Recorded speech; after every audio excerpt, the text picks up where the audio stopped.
దొరల పాలన అంతమై ప్రజాపాలన మొదలైందని సంబోధించిన మాజీ ఎమ్మెల్యే పోదెం వీరయ్య తెలంగాణ రాష్ట్రంలో దొరల పాలన అంతమైందని ప్రజాపాలన ఏర్పాటైందని ప్రజలు కోరుకున్నటువంటి ఈ ప్రజాపాలనలో కాంగ్రెస్ పార్టీ ఎన్నికల్లో ఇచ్చినటువంటి 6 గ్యారంటీ హామీలను అమలు చేయడమే కాంగ్రెస్ ప్రభుత్వం యొక్క లక్ష్యమన్నారు.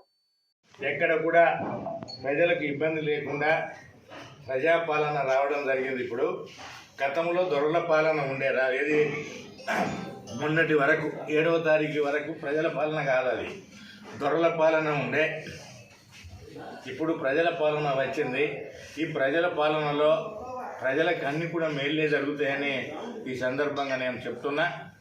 ధైర్యంగా గుండె మీద చేసి చెప్తున్నా. ఎందుకంటే ప్రజలు వెళ్ళి ముఖ్యమంత్రిని కలిసి చెప్పుకునేటువంటి పరిస్థితి ఈనాడు ప్రజాపాలన వచ్చింది కనుక ఈ ప్రజాపాలనలో ఏవైతే 6 గ్యారంటీలు ఇచ్చారో 6 గ్యారంటీలు అన్నింటినీ కూడా అమలు పరిచే దాంట్లో కాంగ్రెస్ పార్టీ ముందుంటుంది.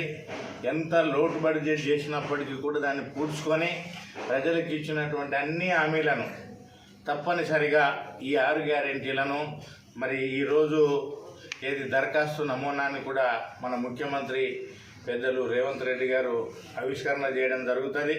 దాన్ని చేసిన తర్వాత రేపటి నుండి వార్డు స్థాయి నుండి గ్రామ స్థాయి మండల స్థాయి వరకు అన్ని గ్రామాలలో దరఖాస్తులు చేసుకోవడం జరుగుతుంది.